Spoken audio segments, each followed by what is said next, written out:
What's up, guys? Welcome to Casket Comics. I'm Josh, doing new comic book day for February 21st, 2024. We're going to start out with Dynamite Comics, which is Army of Darkness Forever. This is number 5. It's still a pretty solid story. I've lost a little bit of interest in it, but the art's just not really my style. I'll show you a few pages. It's pretty cool though. It's a really cool story showing how if you're a big Army of Darkness fan, it kind of splits the end of Army of Darkness into 3 different stories. I think I've said this before in one of my last videos, but you have the alternate ending to Army of Darkness where Ash gets stuck in the future 1,000 years. So you have that storyline. You have the story of the past he left, and you also have the story of current Ash, which is being possessed by the evil Ash from Army of Darkness. So it's a pretty interesting story. That is Army of Darkness Forever number 5 from Dynamite Comics. Next we have an independent from Oni Press Comics. It is Cemetery Kids Don't Die. And this is very much Sword Art Online. It's these kids that pretty much are all friends. They play a video game that is a neuro thing that they go inside the world. And it's a pretty good read, but once again, the art's just not necessarily my taste. It's really good. It's really cool though. I mean, I don't have anything against it. It's got a good story. You've got some drama going on with the main character, and the main character starts to feel stuff that happens in the game, and by the end the main character pretty much is in a coma, and his friends realize that he's still logged into the game, so they're thinking about, because they realize they're gonna have to go into the game to try to save him. It's like I said, solid, nothing revolutionary, but it is a good read. And yeah, I would recommend definitely giving it a shot at least. So that is Cemetery Kids Don't Die from Oni Press. Next we have issue 2 of John Constantine Hellblazer Dead in America. I picked up issue 1 recently and read it. It was a great read. And now this is issue 2. And it kind of follows Constantine, and his 2 companions have been pretty much exiled from Europe. And they are trying to find their way back. And just different things. Of course, Constantine's going on his typical adventures. First issue, there was a couple cool cameos. This one also has a pretty cool cameo at the end. Show you some of the pages with Constantine himself here. Let's see. There you go. Here's a couple. It's got the art's really unique. It's really cool. I like it a lot. And yeah, it's just a solid read. It's a cool splash page, kind of. Solid read. Definitely am going to pick up issue 3. So yeah, I would definitely recommend it. So Hellblazer, John Constantine Hellblazer, Dead in America, issue 2. And that was from DC Comics. Not only DC this week. Got a lot of one-ups from different companies this week. Next will be Image Comics. Got a few from Image. First, obviously, Walking Dead Deluxe, issue 83, I believe. Yep, 83. And of course, once again, this is just kind of a retelling of the story. Same story, just in color now. Still great art from Charlie Adler. It's cool to see it in color. And once again, just like all the other issues, there's a really cool cutting room floor breakdown at the end with Robert Kirkman showing his script and talking about the issue some. So it's really fun. It's definitely a cool way to do it. Like I said, just a genius way by them to do it in black and white, and then re-release the entire series in color. So be looking forward to issue 100, which was the first appearance of Negan. So that'd be cool to see how that goes. Next, another one from Image Comics, Tenement number 9. This comic is wild.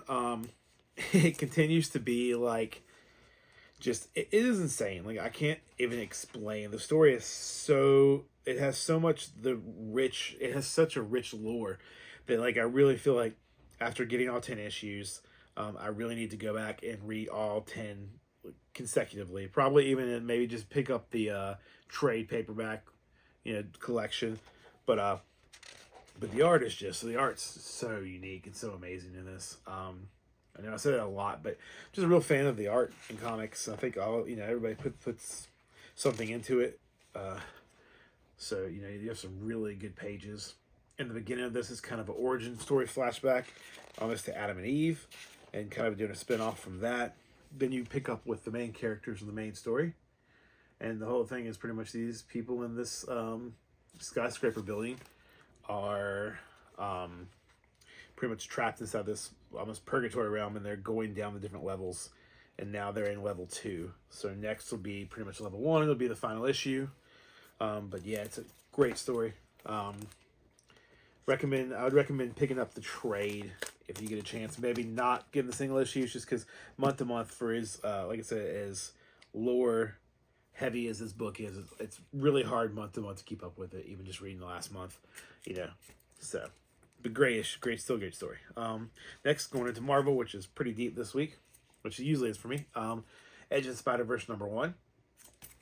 So this is like the 4th or 5th volume of Edges, where they pretty much just tell different spider stories. This one, the first story, is about a character named, I think it's Weapon 8. He's pretty much in the Weapon X program. You get some cool pages that about him fighting Logan, who obviously is Weapon X. You get some cool stories. Pretty much he's pretty much the perfect weapon. He's what they wanted. And he is very much mutated. As you can see, he's actually like almost a physical human spider. And he has multiple eyes. He keeps the goggles on a lot, but when you don't see him without the goggles, you can see he has a bunch of eyes. And that's the first story. This is broken up into 3 different stories. Also some cool splash page, a cool page of him fighting Cap. Of course, it's a good story, but it's kind of a little sad. Then you have a story from Spider Bite. There's another one. We met her in Across the Spider-Verse. If you're a fan of that, she was the one who she pretty much is plugged in and is digital for her powers and everything. It's kind of interesting. Get a cool story with her. And then the final story picks up with 2099 getting pulled by Madam Web to set up pretty much for the other Edge of issues and another Spider-Verse story. So Spider-Verse stories are great. They're fun. I do think they've kind of, in a way, overstayed their welcome a bit.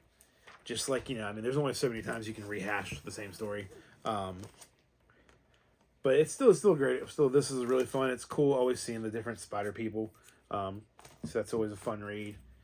But yeah, so I look forward to it. I usually get all the Edges just to get, you never know when you're going to have another Edge of the Spider-Verse 2 with, first appearance of Spider-Gwen, something like that. I got a couple variants for that one.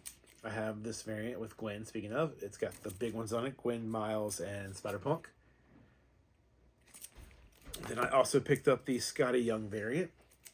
I usually don't get Scotty Young stuff, but this was just too cool to get and not get. Plus, he's going to be at HeroCon this year, which is a big con I love going to every year.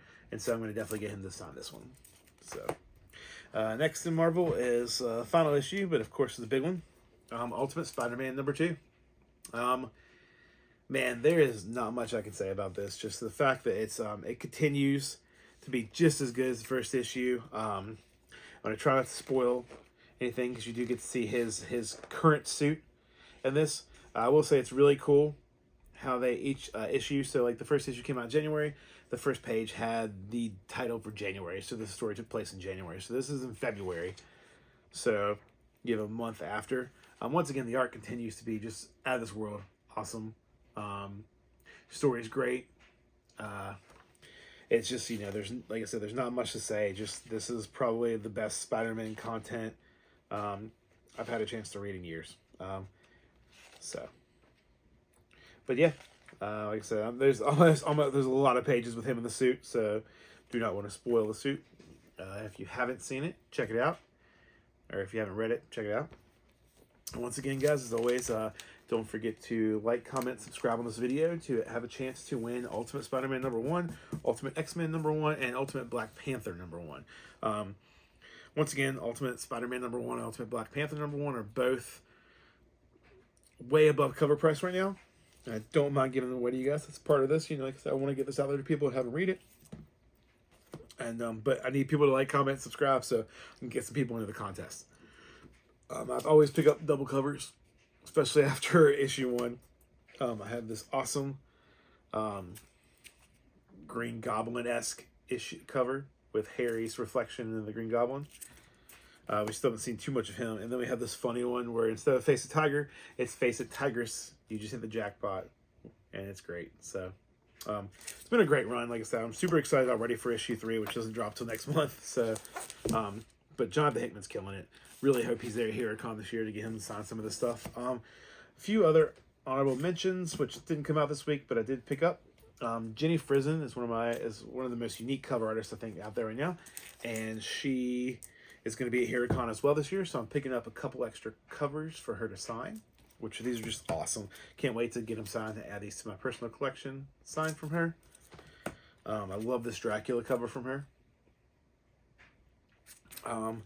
And then of course she does a lot of variants for Something's Killing the Children. This is one of them, and then one of my favorites is this one. So I'll be super excited to get her to sign those. Other than that, another good issue I'll mention. I didn't pick it up for myself, but picked it up for my friend once again. Cobra Commander #2 came out this week. So if you're into that, I'm mostly just sticking with the Transformers comics for the Energon universe. But I've heard a lot of good things from Cobra Commander and Duke. So if you haven't picked those up, give those a read as well. And then got one other cool honorable mention. A really cool variant cover from Power Rangers: The Return, #1. I love that. It's kind of an homage to Ninja Turtles: The Last Ronin, #1. So really cool cover. But yeah, guys, with that, as I said before, like, comment, subscribe, and I will see you guys in the next video. As always, keep reading comics, guys. See you next time.